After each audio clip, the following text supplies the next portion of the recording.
भागवत गीता अध्याय 14 प्रकृति के 3 गुण। दोस्तों, भागवत गीता के 14वें चैप्टर में हम जानेंगे कि किस तरह से हमारा स्वभाव और ये संसार 3 गुणों में बटा हुआ है। श्री कृष्ण बोले, हे अर्जुन, अब मैं तुम्हें संसार के उन 3 गुणों के बारे में बताऊंगा जो आत्मा को शरीर के मुंह से बांधते हैं और जिन्हें जानकर कोई भी मनुष्य मुझे पा सकता है। यह तीनों गुण है सत्वगुण, रजोगुण और तमोगुण। सत्वगुण इन सभी गुणों में श्रेष्ठ है और यह ज्ञान और सुख से जोड़ता है। रजोगुण कामना और आसक्ति से उत्पन्न होता है जो कर्म और फल में बांधता है। तमोगुण मनुष्य के भोग विलास, आलस्य और नित्य में बांधता है।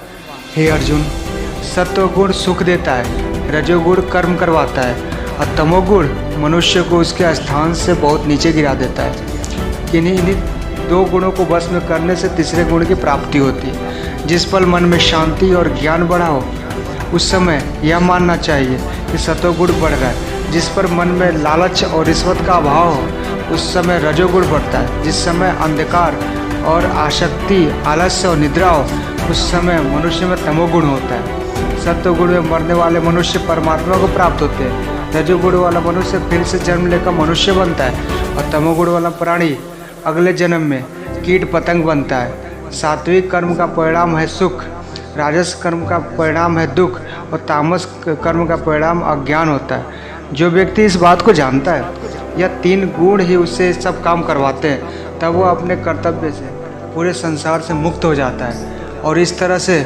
सोने, पत्थर और मृत्यु को एक समान समझने वाला मनुष्य परम ब्रह्म अर्थात मुझे प्राप्त करता है। दोस्तों, यह 3 प्रकार सात्विक, राजस और तामस हमारी डेली लाइफ के स्कूल।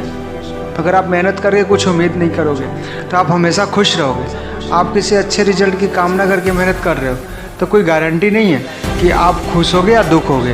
अगर आपने किसी का नुकसान करने के लिए कर्म किया है तो निश्चित है कि किसी न किसी समय आपको दुख मिलेगा ही मिलेगा।